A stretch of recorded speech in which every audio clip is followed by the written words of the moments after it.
Hello, in this video I want to show you how to replace the pen nib in Huion Note.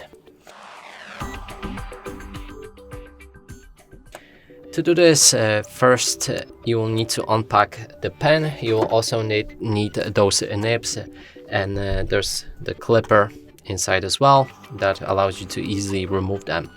Now we can pick up our pen, and you can use this clip to remove it.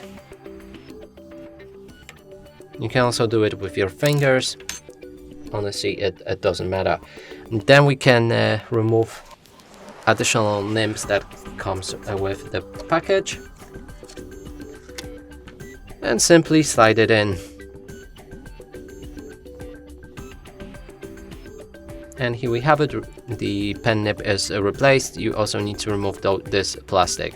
And that's it for this video. Hope you like it. Please consider subscribing to our channel, leave a like and a comment below.